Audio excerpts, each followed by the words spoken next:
ब्रेकनंतर आपलं स्वागत. मुंबई पुणे टॉप 20 मध्ये आपल्या सगळ्यांचं स्वागत. आजपासून 500 आणि 1000च्या नोटा बंद झालेल्या आहेत, कारण या नोटा रद्द करण्याचा ऐतिहासिक निर्णय पंतप्रधान नरेंद्र मोदींनी घेतलाय. नरेंद्र मोदींनी दूरदर्शनवरून भाषण करत या ऐतिहासिक निर्णयाबद्दल देशाला संबोधित केलं.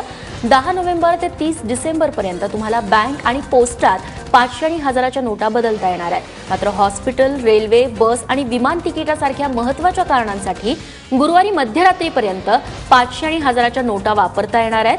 काळा पैसा बाहेर काढण्यासाठी मोदी सरकारनं हा अतिशय महत्त्वाचा निर्णय घेतला आहे. मध्यरात्रीपासून 500 आणि 1000च्या नोटा आता चलनातून रद्द झालेल्या आहेत.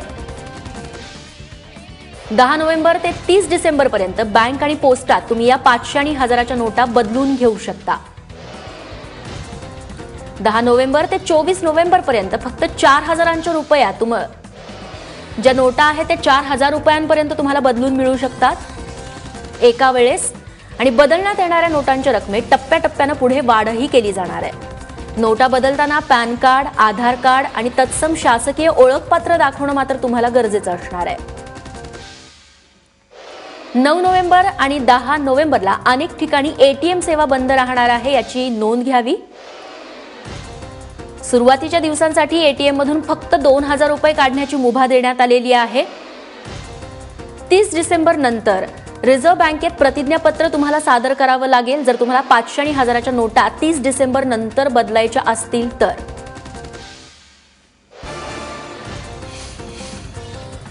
मुख्यमंत्री देवेंद्र फडणवीस यांनी पंतप्रधान नरेंद्र मोदी यांच्या निर्णयाचं स्वागत केलंय.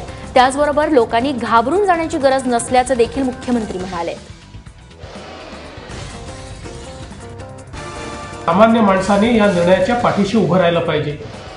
आज अनेक लोक हे घाबरून रिॲक्शन देत आहेत. त्या सर्व लोकांना माझी विनंती आहे, घाबरण्याचं कुठलंही कारण नाही.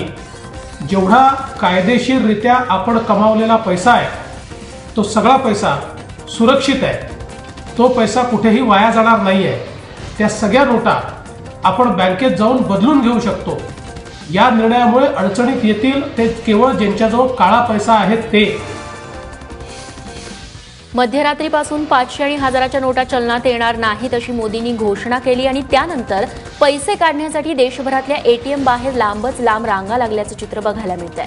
आजपासून 100 आणि त्या खालच्या किमतीच्या नोटा चलनात असणार आहेत. मुंबईत एटीएम प्रमाणेच पेट्रोल पंपावर देखील लोकांची झुंबड उडाली. काही ठिकाणी तर पैसे काढण्यावरून लोकांमध्ये वादही झाले.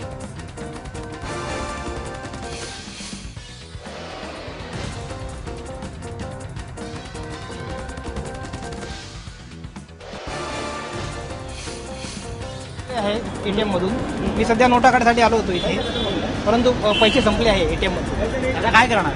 आता खिशामध्ये फक्त 250 रुपये शिल्लक आहे आणि अजून 3-4 दिवस काढायचे आहेत तिथे मला. मोदी सरकारने जो निर्णय घेतलेला तो अतिशय चांगल्या प्रकारे घेतलेला आहे.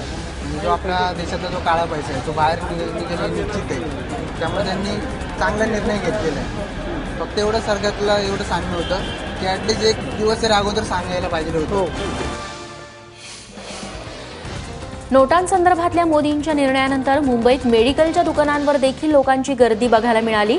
500 आणि 1000च्या नोटा घेऊन ठिकठिकाणी मेडिकल स्टोअर्सवरती लोकांनी गर्दी केली. मेडिकल स्टोअर्स, रेल्वे स्टेशन आणि एअरपोर्टवरती गुरुवारी मध्यरात्रीपर्यंत अशा नोटा चालणार आहेत. मात्र तरीही नागरिकांची मेडिकल स्टोअर्सवरती झुंबड उडालेली बघायला मिळाली. 500 आणि 1000च्या नोटा बंद करण्याच्या निर्णयानं नवी मुंबई एपीएमसी मार्केटमध्ये व्यापारी आणि शेतकऱ्यांमध्ये गोंधळाची स्थिती दिसून येतेय. सध्या व्यापारी गैरसोय होऊ नये म्हणून 1500च्या नोटा स्वीकारतायत. नाहीतर हजारो टन भाजीपाल्याची विक्री होणार नाही आणि मोठं नुकसान शेतकऱ्यांना सहन करावं लागू शकतं. आमचा व्यापार जवळजवळ 60-70% रोकड होत असतो आणि ते रोकड व्यापार करताना समोरची छोटी मुंबईमध्ये जे किरकोळ भाजी विक्रेते आहेत हे छोटे छोटे व्यापारी या ठिकाणी त्यांच्याकडे कोणाकडे 5000, 10000 अशा 500-1000च्या नोटा असतात आणि ते घेणं गरजेचं आहे. जर ते घेतल्या नाही आम्ही तर आम्ही व्यापार करू शकत नाही किंवा आम्ही ह्या शेतकऱ्याचा माल जेव्हा आम्हाला या ठिकाणी आलेला आहे तो आम्ही विक्री करू शकत नाही. जो भी गिरायक पैसा लेके आया सब 500 का 1000 का नोट लेके आया, तो अब 1500 का नोट नहीं लेगा तो हमारा उधारी कैसा आएगा? हमने उधार माल दिया है 2-4 दिन पहले जो माल दिया है वो पैसा आज ला के देता है। अब 1000-500 का नोट ले लिया तो आज पैसे ही नहीं आया हमारे को, माल भी नहीं बिक रहा है, सब माल हमारा बैलेंस पड़ा है। आता पैसे आणायचे कुठून सुट्टे, जे बॅलन्स आहेत 500 रुपये 1000 रुपयाची नोटा तेच आता सध्या आहेत ना। किरकोळ आणतो कोण, रात्री जर 2-2:30ला उठून यायचं, ते सुट्टे पैसे आणणार कोण एवढे। तेव्हा नोटांसंदर्भात मोदी सरकारनं घेतलेल्या निर्णयाचा परिणाम मार्केटवरही झालाय। नवी मुंबईतल्या वाशीतल्या दुकानदारांनी आज दुकानं बंद ठेवण्याचा निर्णय घेतलाय। आजपासून 500 आणि 1000च्या नोटा रद्द झाल्यामुळे ग्राहकांशी होणारे वाद टाळण्यासाठी दुकानदारांनी हा निर्णय घेतलाय।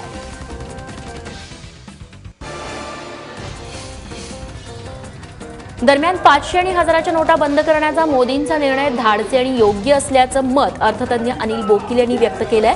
मात्र हा निर्णय घेण्यासाठी टॅक्स पद्धतीत बदल करण्याची गरज होती, मात्र तसं न करता हा निर्णय घेतला गेला, हे ऐतिहासिक पाऊल असल्याचं अनिल बोकील यांचं म्हणणं आहे। गेल्या अनेक वर्षांपासून ते 500 आणि 1000च्या नोटा बदलण्याची मागणी करत होते। 500 आणि 1000 रुपयांच्या नोटांसंदर्भात मोदी सरकारनं घेतलेल्या निर्णयामुळे शेअर मार्केटवरती चांगला परिणाम होईल असं तज्ज्ञांचं मत आहे। तसंच या निर्णयासाठी सरकारला येणाऱ्या काही दिवसात 1 लाख कोटी रुपये टॅक्स मिळू शकतो असा विश्वासही तज्ज्ञांनी व्यक्त केलाय। त्याचबरोबर बांधकाम कंपन्यांसंदर्भातल्या शेअर्समध्ये घट तर बँकिंग क्षेत्रातल्या शेअर्समध्ये उच्चांक पाहायला मिळू शकतो असा अंदाज देखील तज्ज्ञांनी व्यक्त केलाय। डिक्लेरेशन आता है उसके साथ में करीबन 1 लाख करोड़ के ऊपर का एक बार टैक्स कलेक्शन आने की पूरी क्षमता रहती है। तो सबसे पहले मार्केट ये चीज़ के ऊपर एक पॉजिटिव अपसाइड या थम्स अप देगी। दूसरी तरफ जो नियर टर्म के अंदर जो थोड़े हर्डल्स आएंगे, थोड़े बहुत आई थिंक चैलेंजेस आएंगे,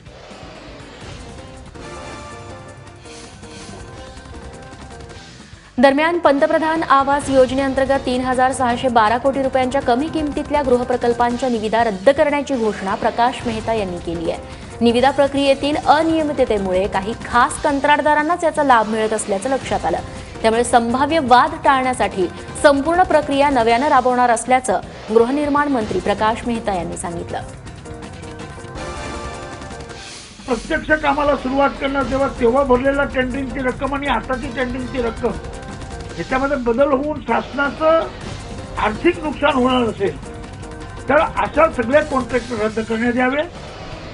यानंतर एक्सलेशनचं प्राइस देऊ नये, पर्टिक्युलर प्राइस जी निश्चित टेंडरमध्ये झाला त्या सिस्टममध्ये तरी काम पूर्ण करावं।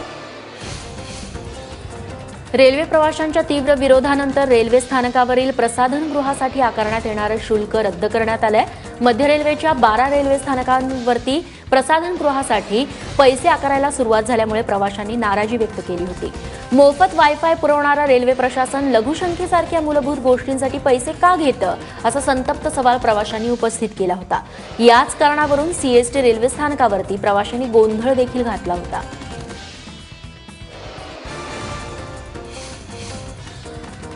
महापालिका निवडणुकांच्या पार्श्वभूमीवरती 5 महानगरपालिका क्षेत्रातील नोकरदार महिलांसाठी मंत्रिमंडळाच्या बैठकीत महत्त्वाचा निर्णय घेण्यात आला। मंत्रिमंडळ बैठकीत नोकरदार महिला प्रवाशांसाठी तेजस्विनी बस सेवा सुरू करण्यास मान्यता देण्यात आली आहे। मुंबई, नवी मुंबई, ठाणे, कल्याण, डोंबिवली आणि नागपूर या महानगरपालिका क्षेत्रामध्ये महिलांसाठी 300 तेजस्विनी बसेस शासनातर्फे देण्याचा निर्णय घेण्यात आला आहे। या बसेसच्या खरेदीसाठी अंदाजे 90 कोटी रुपये इतका खर्च अपेक्षित आहे। तेजस्विनी बसेस सकाळी 7 ते 11 आणि संध्याकाळी 5 ते 9 या वेळेत महिलांसाठी उपलब्ध असतील। 10 नोव्हेंबरला मुख्यमंत्री देवेंद्र फडणवीस पवारांचा गड असलेल्या बारामतीत शक्ती प्रदर्शन करणार आहेत। माळेगाव साखर कारखान्याच्या विविध प्रकल्पांचं उद्घाटन मुख्यमंत्र्यांच्या हस्ते यावेळी होणार आहे। यावेळी भाजपचे किमान डझनभर मंत्री देखील या कार्यक्रमाला उपस्थित असतील। 22 जुलैला भारतीय वायुसेनेचं विमान 28 वैमानिकांसह बंगालच्या उपसागरात गायब झालं होतं। त्या विमानात पुण्याच्या कुणाल बारपट्टे या तरुण वैमानिकाचा देखील समावेश होता। या विमानातील कुणालसह सर्व वैमानिक त्या दुर्घटनेत मृत्युमुखी पडल्याचं जाहीर करण्यासाठी कुटुंबियांकडे वायुसेनेनं परवानगी मागितली आहे। याआधी कुणाल बारपट्टे यांच्या वडिलांनी विमानाला कशामुळे अपघात झाला याबाबत विचारणा केली होती। त्याचं उत्तर अजूनही कुणालच्या वडिलांना मिळालेलं नाही आहे। ज्येष्ठ निवेदक अमीन सायानी यांना यंदाचा पुल स्मृती सन्मान जाहीर करण्यात आलाय, तर साहित्यिक दमा मिरासदार यांना पुलोत्सव जीवन गौरव जाहीर करण्यात आलाय. आश्रय सांस्कृतिक तर्फे 9 ते 13 नोव्हेंबर दरम्यान पुण्यात पुलोत्सवाचं आयोजन करण्यात आलंय. त्यावेळी हा पुरस्कार सोहळा पार पडणार आहे.